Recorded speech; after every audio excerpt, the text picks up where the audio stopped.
આજે આપણે ધોરણ 10 વિષય ગણિત ચેપ્ટર નંબર 14 સંભાવના એમાં સ્વાધ્યાય 14.1 એનો દાખલા નંબર 19 જોવાનો છે, જેની રકમ છે એક બાળક પાસે એક એવો પાસો છે જેની 6 સપાટીઓ નીચે આપેલા અક્ષરો બતાવે છે. એટલે અત્યાર સુધી જે આપણે પાસાવાળા દાખલા જોયા એમાં 1 2 3 4 5 6 એવું કંઈક લખેલું હોય, અથવા તો 1 ટપકા 2 ટપકા આપણે પાસો જોયેલો છે ને એ રીતના સપાટી ઉપર દર્શાવેલું હોય. પણ આજે બાળક પાસે પાસો છે એમાં સપાટીઓ તો 6 છે, પણ એમાં લખેલું શું છે? A B C D E A. એટલે થઈ ગઈ 6 સપાટી. 1 2 3 4 5 6.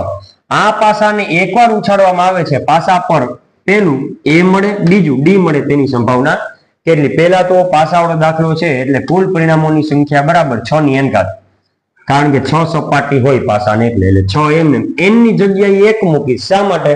તો કે આ પાસાને એક જ વાર ઉછાળ્યો છે એટલે n ની જગ્યાએ 1, જેથી n બરાબર 1 આપણે n બરાબર 1 લીધા એટલે 6 ની 1 ઘાત એટલે 6. એટલે કુલ પરિણામની સંખ્યા 6 મળી. એટલે આપણે કોઈ પણ સંભાવના મેળવવાનું કહેશે આપણે છેદમાં 6 મૂકશું.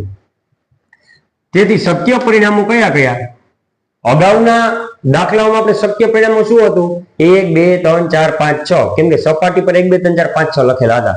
પણ હવે આ દાખલામાં બાળક પાસે જે પાસો છે એમાં સપાટી પર A B C D E A એવું લખેલું છે. તો આપણે એકવાર આપણે ઉછાળશું તો શું પડી શકે? તો કે શક્ય પરિણામો A B C D E A આ 6 માંથી કોઈ એક પડી શકે. એમાં આપણે A મળે એટલે પેલો દાખલો, ધારો કે પાસા પર A મળે તે ઘટના એ છે. ઘટના કઈ કહી દીધી આપણે? A. તેથી સંભાવના P of A બરાબર છેદમાં તો 6 જ છે. હવે આપણને A કીધું, A મળે A, તો સપાટી ઉપર A છે ને 2 વખત લખેલા છે. જો આ સપાટી ઉપર A છે ને એ કેટલી વાર છે? 2 વાર. એટલે સાનુકૂળ પરિણામની સંખ્યા કેટલી થશે? 2. ભાગ પડ્યા 2 એટલે 2 * 2 6 એટલે 2 3 6.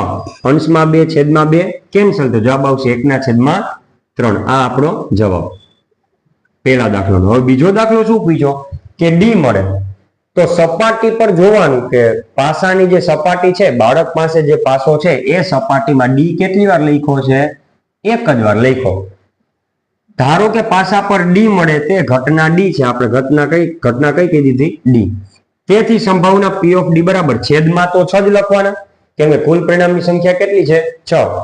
હવે અંશમાં સાનુકૂળ પરિણામની સંખ્યા કેટલી આવશે? તો કે 1. શા માટે? તો કે સપાટી પર બાળક પાસે જે પાસો છે એ સપાટી પર D એક જ વાર લખેલો છે.